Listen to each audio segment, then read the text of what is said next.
Bueno, pues en esta segunda charla, conversación, tenemos el honor y el placer, por lo menos para mí, de tener al otro lado de la pantalla, por estas circunstancias, a la gran Rosa María Calaf, porque es que para la gente que nos dedicamos al periodismo, yo creo que para el mundo en general eres alguien muy importante y sobre todo para las mujeres periodistas, te lo digo porque, ya te digo, somos muchas las que en ti hemos visto un ejemplo a seguir.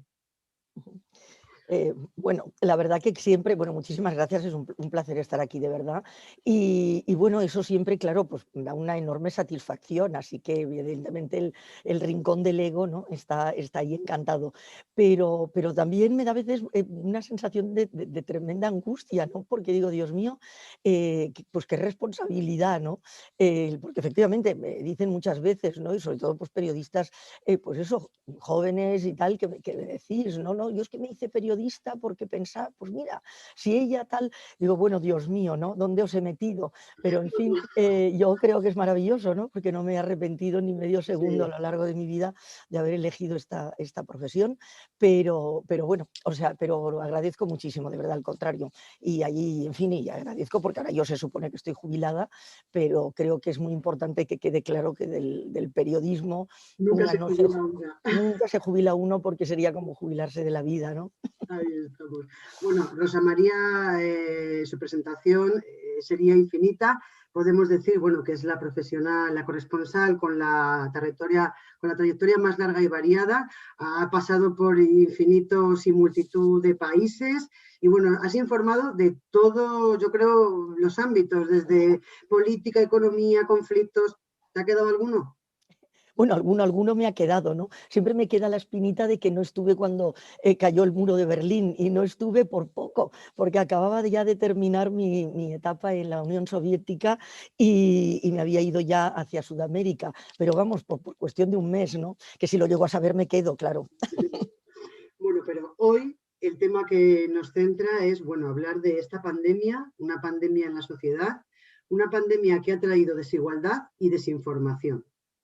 De hecho, hace muy poquito la Federación Internacional de Periodistas ha realizado una encuesta a más de 500 mujeres periodistas en 52 países y, bueno, entre muchas de las conclusiones se han sacado que más del 62% de las mujeres han tenido consecuencias tanto en su vida laboral como en su vida privada a la hora de conciliar. Bueno, también ha tenido problemas un 70% en los salarios. 3/4 partes de las encuestadas han sufrido estrés, acoso, problemas de sueño, etcétera. Rosa, ¿hemos dado un paso atrás si habíamos conseguido ya algo o esto viene a empeorar cómo estaba la mujer en los medios de comunicación? Sí, pues efectivamente, yo creo que es más esta parte segunda, ¿no? De tu planteamiento. Pues es obvio que sí, que a las mujeres, evidentemente, ya veníamos, ¿no? de una situación de desigualdad y la pandemia lo que está haciendo en todos los campos, no únicamente en el campo del periodismo, pues es acelerar toda esa transformación social y laboral, ¿no? Que ya estaba en marcha. Lo que pasa es que la está poniendo a una velocidad de cambio, ¿no? Que si ya era difícil antes la asimilación y el asumir qué es lo que estaba pasando, como siempre, ¿no? Que hay cambios de era, y este es un cambio de era, me parece que francamente fuera de toda discusión. Bueno, pues siempre que ocurre esto hay incertidumbre, hay una serie de incógnitas, ¿no? Que complican porque pues no se sabe bien cómo se va a salir de todo esto, ¿no? Pero al mismo tiempo yo creo que eso es muy importante, es lo que dicen los chinos, ¿no? Que toda crisis, no es que siempre esté de acuerdo con lo que dicen los chinos, A pero sí veces que tiene razón.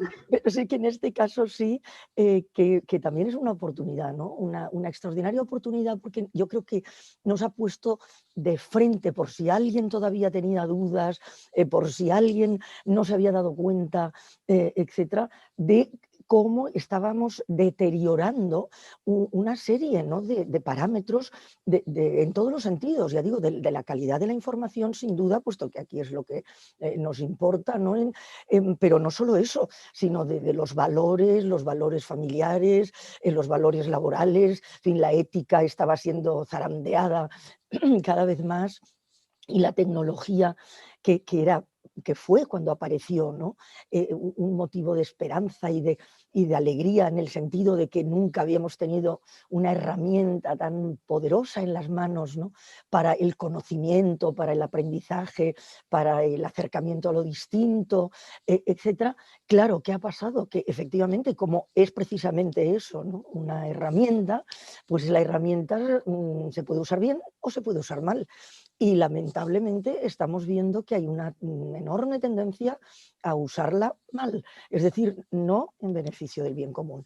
Así que creo que, vamos, volviendo a tu pregunta, claramente creo que lo que ha provocado es, en fin, una sacudida, y que momentáneamente estamos en una situación de retroceso, pero sí que también, ya digo, de alerta, ¿no?, de aviso, de cuidado, porque hay que estar doblemente alerta para ver cómo evoluciona todo esto, ¿no? Y en el caso, además, claro, de la mujer, claro, la información siempre es clave, y esto no es solo una charla, un seminario para hablar de la importancia de estar bien informado, ¿no?, y de saber lo que ocurre y no dejarse arrastrar, ¿no?, por lo primero que uno lee o lo primero que uno oye, ¿no? Entonces, la calidad democrática, las libertades de las personas, la capacidad de defender derechos, todo eso tiene que ver con estar bien formado y bien informado. Y tanto la educación como la información, pues sabemos que en los últimos años está siendo, ya digo, muy, bueno, pues en fin, puesta en una situación de estrés, ¿no?, y de fuerza negativa, ¿no?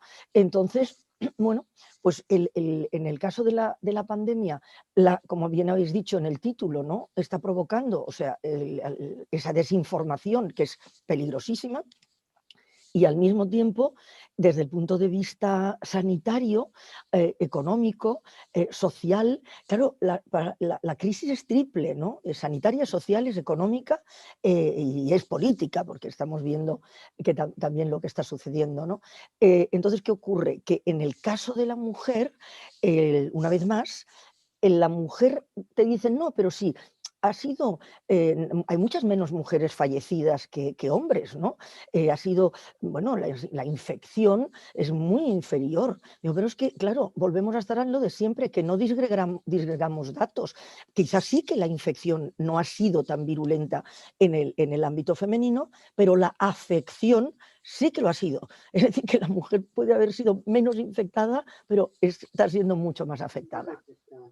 Precisamente hablabas tú eso de la aparición de las tecnologías que, como tú bien apuntabas, nos han traído cosas buenas, nos han permitido teletrabajar, una experiencia que ha sido piloto ahora, pero que, bueno, veníamos con mucho retraso también en comparación con otros países. Nos ha tocado ponernos las pilas a marchas forzadas, pilas que todavía no están rematadas, nos han colocado la batería así y a funcionar.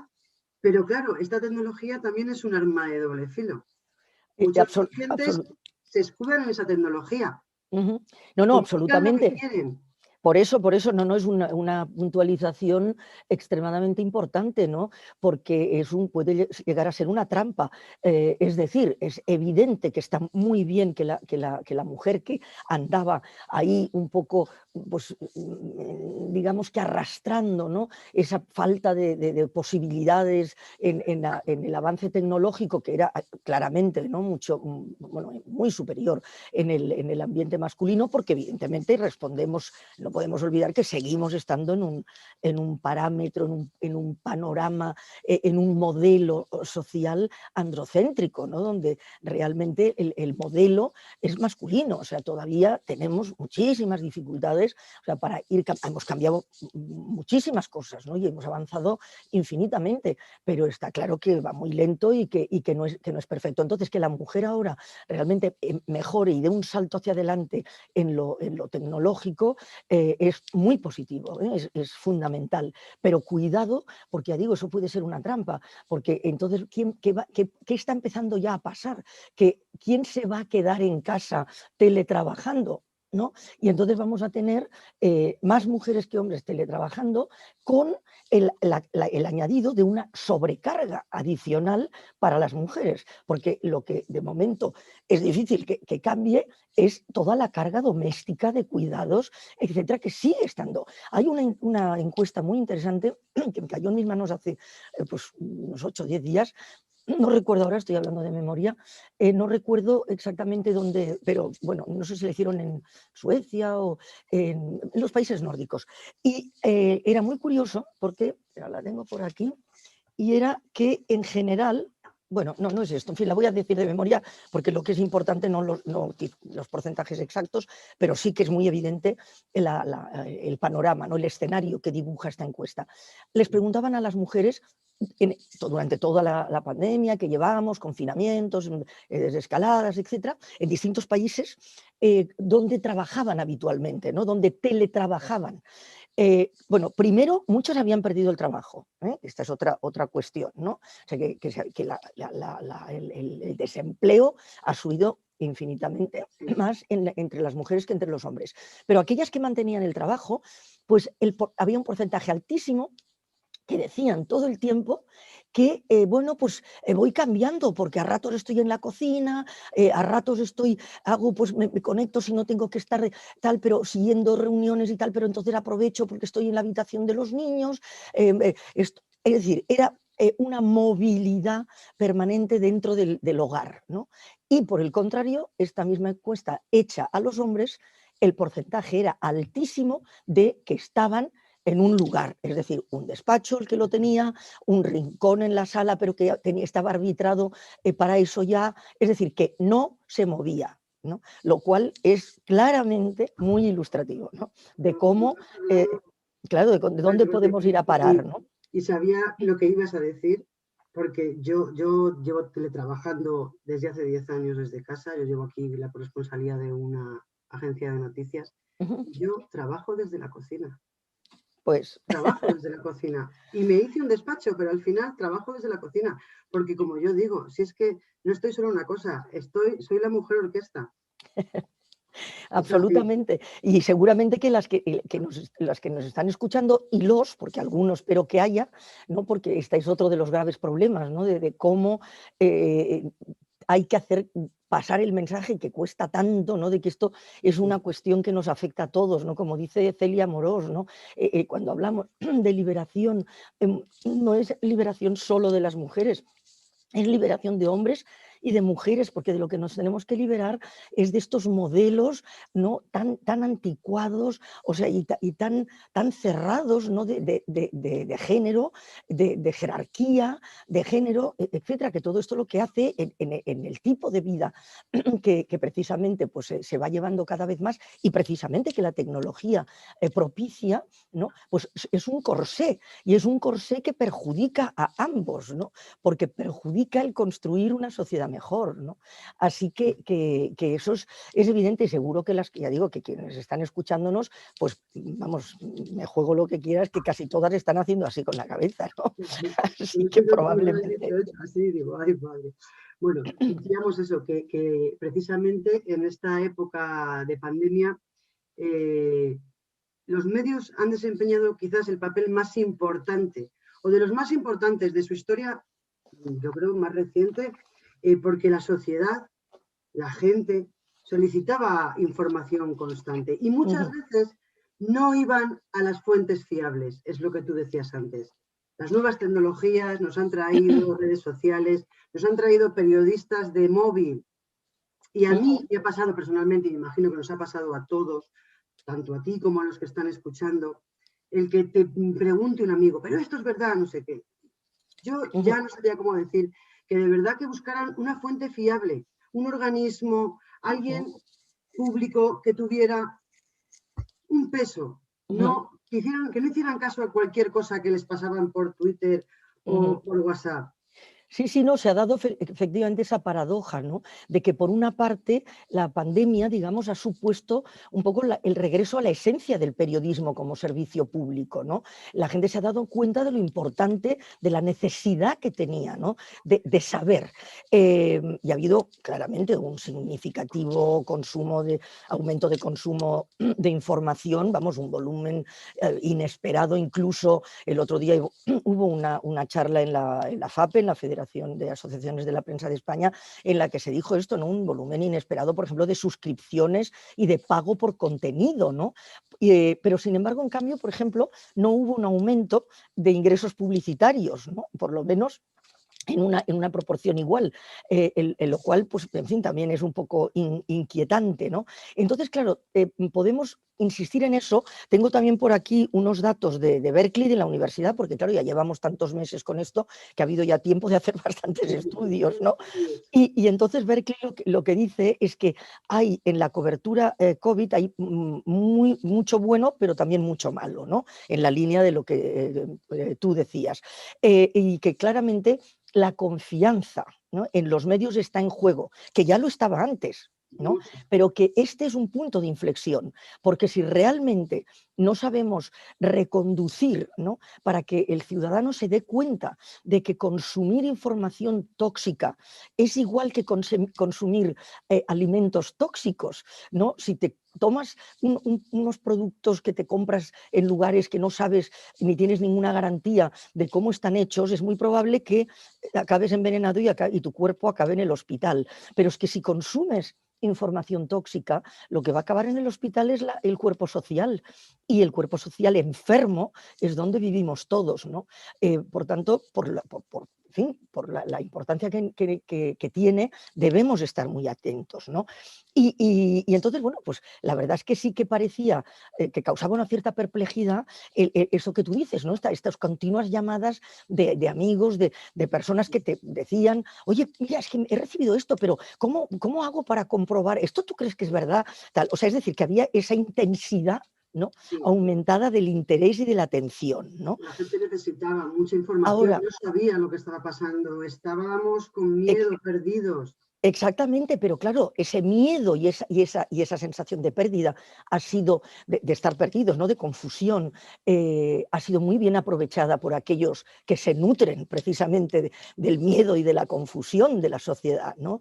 Y eso hay que tenerlo muy en cuenta. O sea, hay que preguntarse siempre a quién le beneficia esas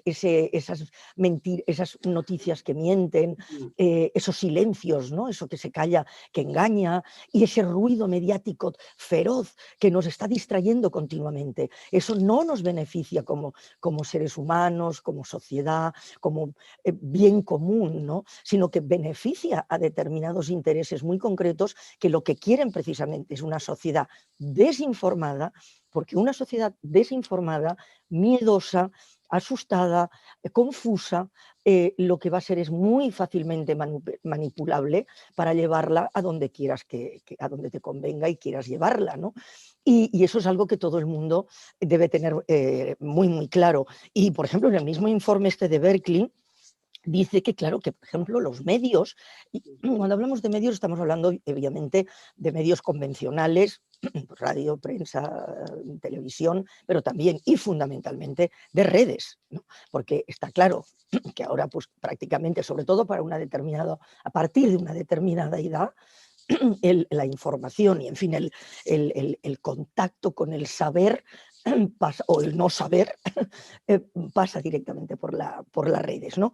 Entonces, en este informe concluyen que la información mediática, ¿no?, focaliza más en la noticia pura y dura, ¿no?, sin contextualización, sin mayor y cifras, ¿no?, mucho más que en una cobertura profunda, ¿no? Y hay que tener en cuenta que los medios, sobre todo tradicionales, partíamos ya, como hemos dicho hace un rato, de una estructura mediática que ya era pues, de un 40% en Estados Unidos, pero desde luego posiblemente aquí mucho más, ¿no? Más débil, ¿no? Bueno, que por ejemplo, pues yo que sé, que cuando yo empecé a trabajar casi en los 70, ¿no? Entonces ha ido en términos de recursos humanos, económicos, etcétera, para poner a trabajar sobre un tema, ¿no? Sobre una historia, ¿no? Pues esa carencia de esa inversión, ¿no? En personas y recursos ha sido muy determinante también a la hora, ¿no? de ofrecer un producto informativo mejor o peor. Y tú has señalado una cosa muy importante hace un momento, lo de la información de móvil, ¿no? Entonces, ¿qué ha ocurrido?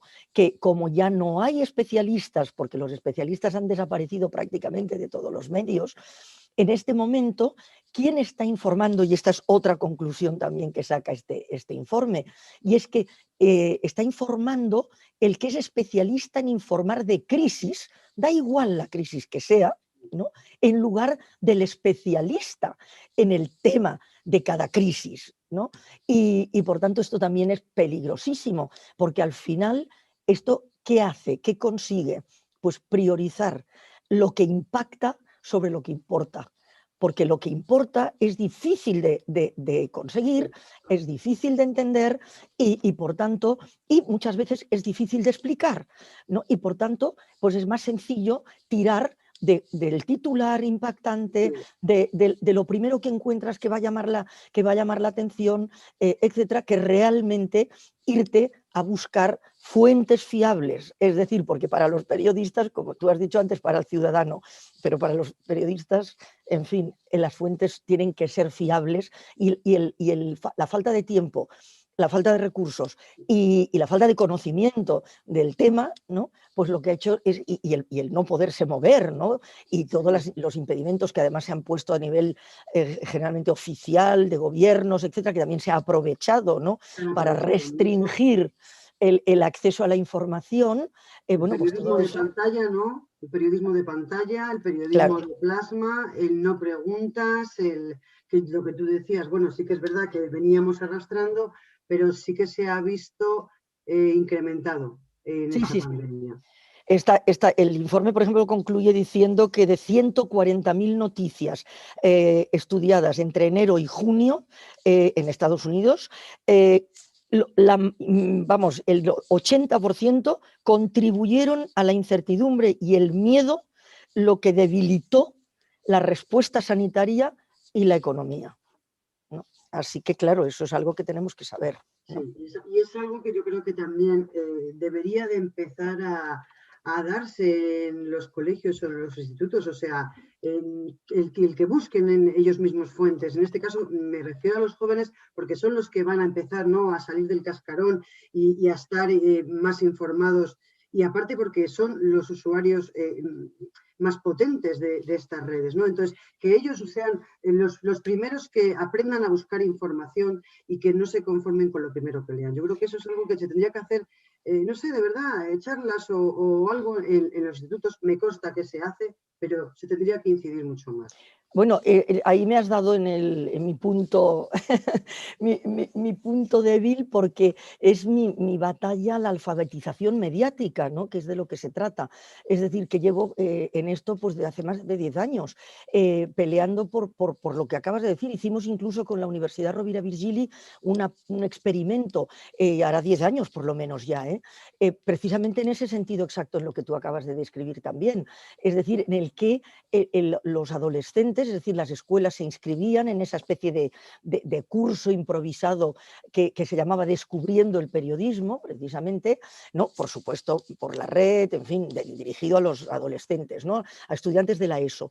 Y entonces lo que tuvimos es muchísimos, ya no recuerdo, pero una barbaridad de colegios que se inscribieron, era gratuito, por supuesto, y se comprometían a una hora a la semana dedicarla a esto. Entonces, los estudiantes de periodismo de la universidad ejercían de monitores, ¿no?, con el profesorado de la universidad. Y entonces iban hacían de periodistas también, ¿no? Es decir, que les hacían hacer pues primero noticias, después crónicas, reportajes, etcétera, para que vieran precisamente lo que tú dices, ¿no? Lo fácil que es equivocarse involuntariamente, lo fácil que es engañar voluntariamente, ¿no? Y por tanto, bueno, hicieron unos trabajos magníficos. Luego hubo un montón de adultos, hubo como 2 o 3 mil asociados, digamos, inscritos bueno, pues de América Latina, en fin, adultos que pedían si podían también estar siguiendo el curso, ¿no?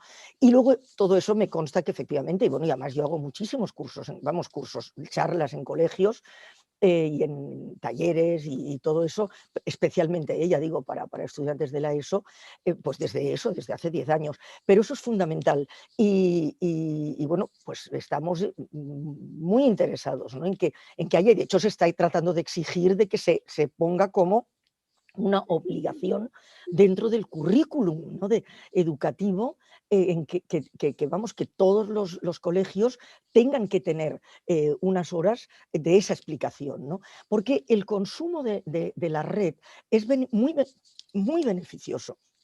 Puede ser magnífico, pero claro, lo que hay que hacer entender a pequeños y mayores, pero evidentemente a los pequeños es todavía mucho más importante porque ellos ya han nacido, ¿no?, en ese ecosistema, es que la red la tienes que controlar tú, no puedes permitir que sea la red la que te controle a ti, ¿no?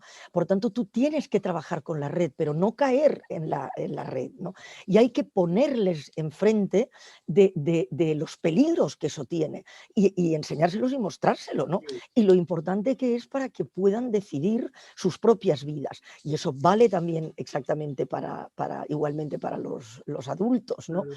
Y desde luego en el caso de las mujeres, que es lo que hoy nos interesa también especialmente insistir, pues la exigencia por parte de las mujeres de una información de calidad y que además tenga en cuenta, ya digo, que disgregue los datos, es decir, que tenga en cuenta cómo nos afecta pues los determinados procesos que se están produciendo en el entorno, ya digo, social y político, económico, etcétera, para que, bueno, pues se sepa cómo reaccionar, porque va a haber que renegociar, por ejemplo, algunos acuerdos que ya están en convenios colectivos o acuerdos que se ha llegado con empresas.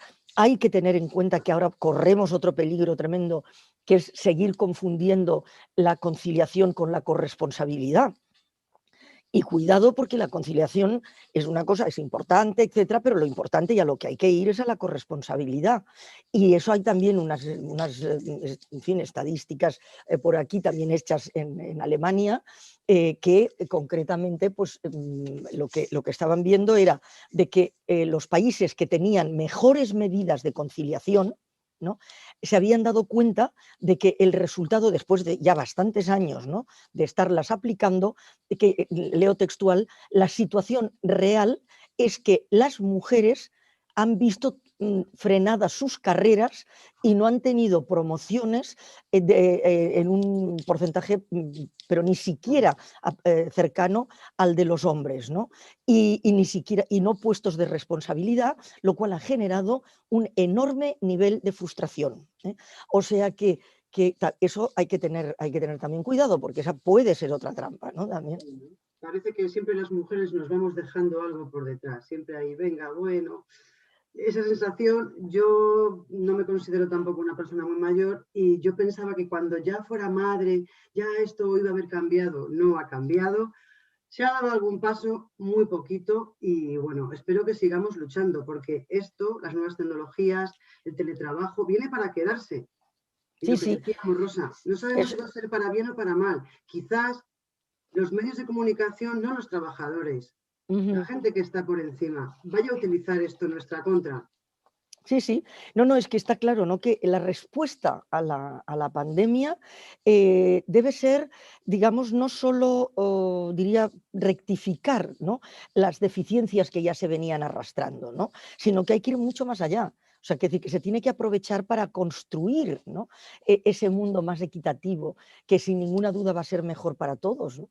Y en el que participen todos los talentos y, y todos los esfuerzos y todas las capacidades, y que se entienda, ¿no? Que no es de unos contra otros, de que no estamos hablando de una sustitución. El otro día creo que era Marina Sabater, la socióloga, decía esto, no estamos hablando de sustituir a los hombres por las mujeres, sino de sumar, ¿no? O sea, los talentos de ambos. Y fíjate que hay una cosa que es muy inquietante, ¿no? Que esto, bueno, yo hace ya mucho tiempo que yo lo vengo comentando en charlas de género, ¿no?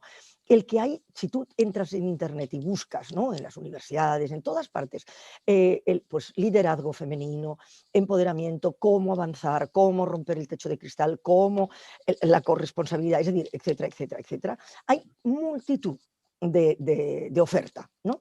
De todo tipo, desde muchísimos ángulos, en todas partes, en fin, prácticamente todos los foros tienen algo dedicado a esto, ¿no? Pero en cambio, qué pocos hay, por no decir que, vamos, que yo creo que si he encontrado 10, he encontrado muchos, que sean dirigidos a los hombres. Es decir, que sean dirigidos a los hombres para, bueno, pues simplemente concienciarles, ponerles enfrente, ¿no? de esa absurda desigualdad, ¿no? Porque ya, insisto en que es nociva para todo el mundo y desde luego para el bien común, ¿no? Porque hay muchísimos y hay también un montón de encuestas hechas al respecto que demuestran que hay muchísimos hombres que se creen y se comportan bueno, pues con un nivel de apoyo a la igualdad, de feminismo, de comprensión de lo que es la lucha feminista, ¿no? No vista como una amenaza y no vista como un contra los hombres, ¿no? Sino como a favor de todos. Y, pues incluso en esos ámbitos tampoco son muy conscientes, ¿no? De hasta qué punto hay desigualdad. Es decir, que se les pregunta, por ejemplo, ¿en tu empresa crees que hay desigualdad? Y te dicen, no, que va, si hay muchísimas mujeres y además pues están en puestos de cargos medios, están evidentemente en la jerarquía y en los puestos de decisión todavía hay muy pocas, ¿no? Pero bueno, sí, y en el comercio y por supuesto, y en la sanidad, como estamos viendo, porque esta es otra de las cuestiones que ha demostrado también la pandemia, ¿no? Que las profesiones más esenciales, o sea, que el peso, ¿no? de todo eso, tanto de los cuidados, tanto profesionales, ¿no? Desde la medicina, etcétera, a los cuidados, ¿no? En las residencias, de los cuidados de las personas más vulnerables, los cuidados en casa, etcétera, está todo feminizado eso, ¿no? Por tanto, y está claro que es evidente, por ejemplo, uno de los ejercicios que hacíamos en un taller que hice hace unos meses era a los niños, vamos, a los adolescentes, decirles, ¿en tu casa tú crees que tu padre y tu madre pues hacen? Sí, no, sí, mi padre ayuda, esa palabra horrorosa, ¿no? Ayuda mucho. Y entonces les decía, el desayuno, ¿quién te ha despertado esta mañana? ¿No? ¿Quién ha hecho el desayuno? ¿Quién te ha recogido? ¿Quién te había preparado tal cosa? ¿Quién había hecho tal otra? ¿Quién ha ido ha conectado con la reunión de padres? ¿Quién ha contractado con el médico para preguntar si no sé? Y claro, se daban cuenta de que el padre había hecho algunas cosas, pero la madre había hecho infinitamente más, ¿no? Entonces, esa misma cuestión es importantísimo, y eso los cursos que hay en ese sentido, ¿no? De concienciar, o sea, a los hombres de lo importante que es, ¿no? Y después de los comportamientos, ¿no? Eso ya no vamos a entrar porque es evidente que no estamos hablando ya de la violación, del acoso, de todo esto que, en fin, que ya se ha hablado mucho y creo que todos lo tenemos muy claro lo que está bien y lo que está mal, ¿no? O sea que eso es evidente, la violencia y todo eso. Pero ese trato de condescendencia, el micromachismo, todo eso no se es consciente en muchísimos casos. Entonces hay que ponerles enfrente a eso. O sea, es eso típico de que cuando te dicen lo primero, ¿no? Que has presentado un trabajo, has dado una idea y no sé qué, y lo primero que te dicen, ¡ay, qué guapa estás hoy! Pues claro, hay que hacer lo mismo, o sea, no enfadarse, pero en todo caso, pues decirle, uy, pero si es que tú estás guapísimo. Y claro, o sea, entonces es cuando se dan cuenta de lo absurdo del comentario, ¿no? O sea, entonces este tipo de cuestiones es algo por las que todavía hay que pelear muchísimo porque vamos muy, muy atrasados. Luchando. Bueno, se nos acaba el tiempo, nos podríamos tirar hablando, yo creo que horas y horas, y más sobre este tema, y más contigo, Rosa, pero bueno, habrá gente que a lo mejor te quiera hacer alguna pregunta, no sé si... Pues encantada, si la sé contestar, pues la contesto, y si no, pues digo que no la sé, ¿eh? Entre todos hacemos algo seguro. Hola, buenas tardes, Raquel. Buenas tardes. Sí, Hola. nos comenta desde el chat Rosalía Rivas, es verdad, las mujeres menos infectadas, pero más afectadas. Pues claramente, porque creo que eso es una cuestión, porque lo que hay que insistir es que esto no es una cuestión de interpretación, esos son datos, ¿no? O sea, es decir, que lo que hay es que trabajar con datos veraces, ¿no? Y con datos contrastados. Y desde el punto de vista del periodismo, ese es un trabajo ímprobo, porque hay que estar permanentemente comprobando lo de las fuentes fiables que hablábamos antes, y hay algo muy importante, que por ejemplo en Estados Unidos hace mucho tiempo ya que se discute y que, bueno, en fin, y aquí también ha formado parte de polémica incluso algunas veces, ¿no? Hasta qué punto, pues claro, cuando un político, un científico o un empresario, en fin, el que sea, un entrevistado da un dato que no es correcto, hay que corregirlo. O sea, no se puede permitir que vayan diciendo, sobre todo, pues, lamentablemente los políticos, ¿no? Que son muy dados, y es tremendo generalizar, porque es obvio que no todos hacen lo mismo, pero sí que es verdad que la tendencia general, en fin, no todos son Trump, ¿no? Que ya no me acuerdo el porcentaje de mentiras diarias que decía, ¿no? Pero sí que es verdad que hay una tendencia enorme a dar por hecho datos que son totalmente falsos, ¿no? Y eso hay que ponerles enfrente de eso, ¿no? Decir, bueno, pero este dato de usted, ¿de dónde lo ha sacado? ¿No? Porque el dato fiable es este otro. Si en este momento tú no dispones de él, es muy importante que después, o sea, se dé y se rectifique, ¿no? Y se diga, sobre esto que se ha dicho, eso no es así, ¿no? Entonces, bueno, eso está claro que el manejo de los datos es absolutamente esencial, siempre, pero en una situación como la de ahora, muchísimo más. Y como dice Rosalía, pues parafraseando un poco lo que yo decía al principio, es esto. O sea, lo que tiene que quedar muy claro es que una cosa es el número de mujeres que han sufrido el COVID y que han muerto del COVID, y la otra es cómo esto les ha afectado en su vida, pero ya no solo a nivel de sobrecarga de trabajo, que eso es obvio y evidente, sino psicológicamente. Hoy hay un artículo en el New York Times en español, si lo buscáis, que creo que tiene un título muy así provocador, porque parece que es Las mujeres del mundo han perdido la cabeza, o algo así, ¿no?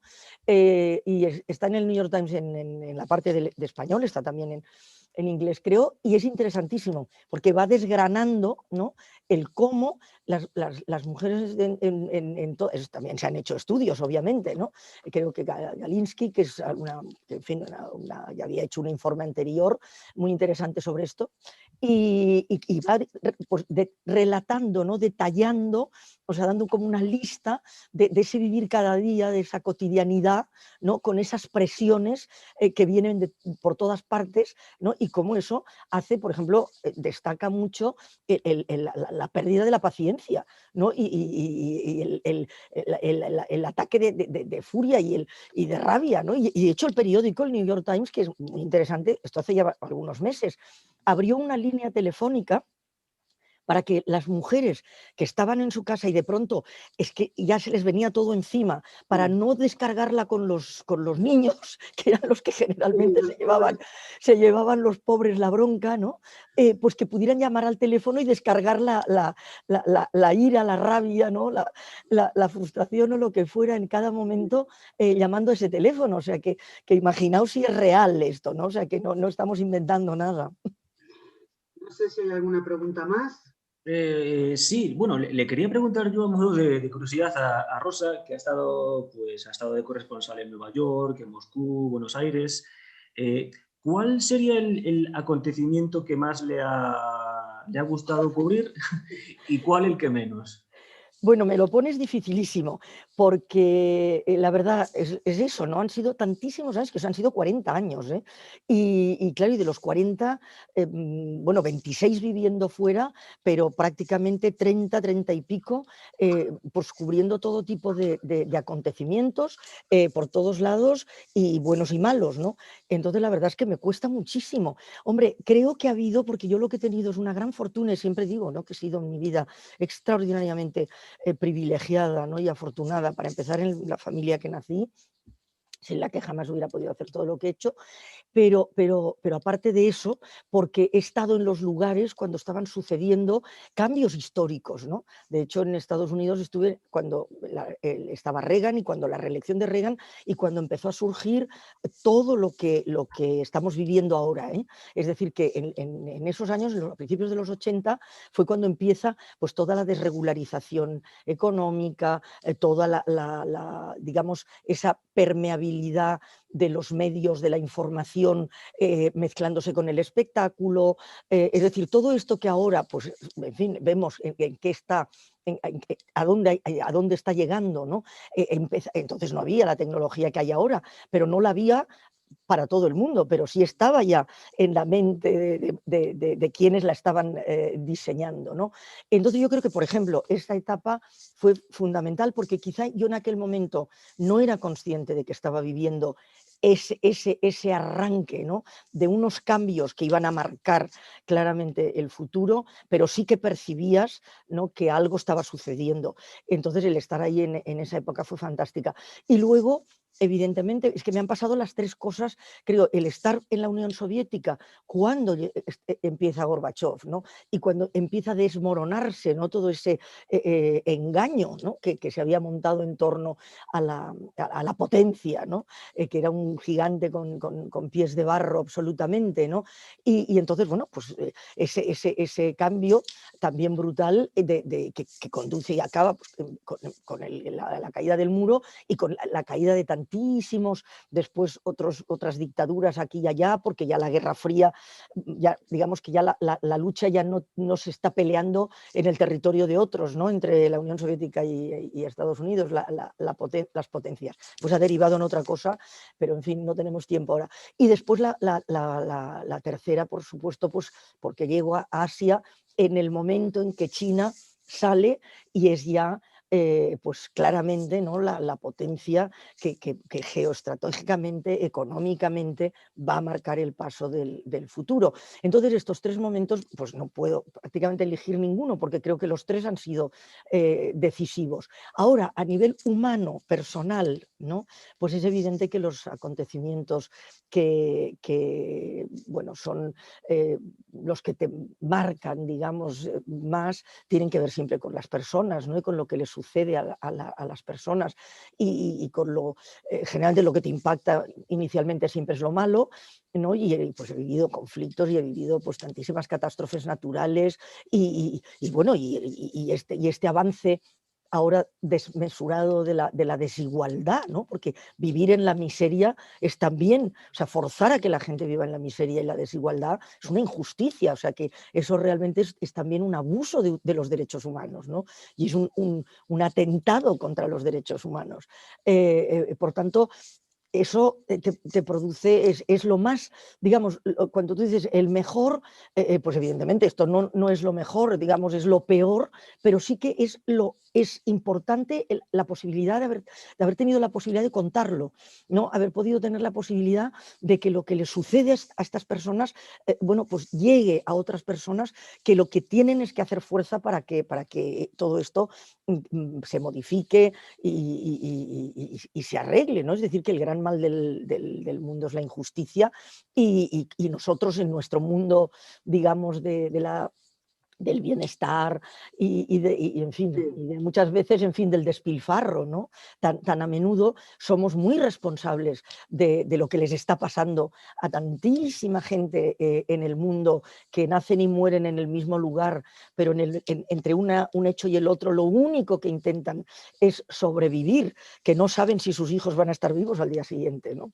Entonces, bueno, pues es un poco eso. Pero vamos, he vivido momentos maravillosos, yo soy muy cinéfila, entonces te puedes imaginar que cuando andaba por Hollywood, era cubriendo los Oscars y conociendo a Paul Newman y estando en casa de John Boyd y ese tipo de cuestiones, pues me fascinaba y estaba o cenando en casa de Fellini en Roma o yo qué sé, o estando en Uruguay mientras rodaba pues un fin de semana con Marcello Mastroianni, en fin, todo eso pues evidentemente es estupendo también, ¿no? O sea que no todo es terrible.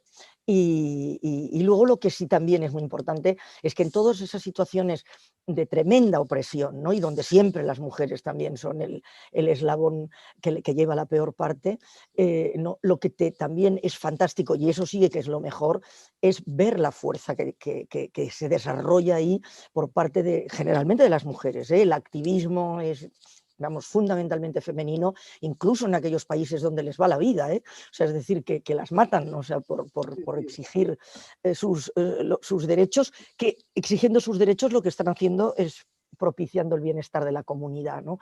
Entonces, el conocer esas mujeres que tienen esa determinación, esa capacidad, ¿no? de seguir adelante, bueno, para mí eso me parece que es un lujazo que es que, vamos, lo agradezco desde que me levanto hasta que me voy a acostar todos los días, ¿no?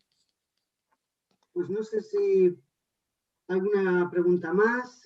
No, no nos comenta nada desde el chat. Muchas gracias por resolverme esa curiosidad, Rosa. Bueno, no sé si te la he resuelto mucho, pero bueno. Tengo que decirte que esta mañana me decía un compañero que estabas en Moscú y que ya estabas aprendiendo chino porque sabías que iban a abrir la corresponsalía para irte para allí. ¿Es verdad? Pues es verdad, lo que ocurre es que la verdad que con el chino desistí inmediatamente, porque sinceramente es un idioma muy difícil, es una profesión realmente y requiere mucho tiempo. Y la verdad es que no lo tenía porque era muy complicado todo y entonces la verdad es que no lo tenía. Y luego ya me pilló también, ya pues en fin, cuando vas avanzando en edad también te cuesta más, ¿no? Incorporar este tipo de aprendizajes que son, vamos, muy complejos, y la verdad es que en el chino, sinceramente, aparte de decir buenos días y gracias, pues no, tuve que estar siempre apoyada con maravillosas traductoras, ¿no? Y mi secretaria, que no sé qué hubiera hecho sin ella, ¿no? Sin Verónica. Bueno, al menos lo intentaste. Sí, la voluntad estaba, pero... Y oyes, siempre hay tiempo para todo, que lo mismo nos tenemos que poner ahora las pilas. Pues la verdad es que pues a veces piensas que lo que pasa es que yo continúo sin tener tiempo para nada, porque continúo sin parar y espero seguir así hasta que no pueda más, ¿no?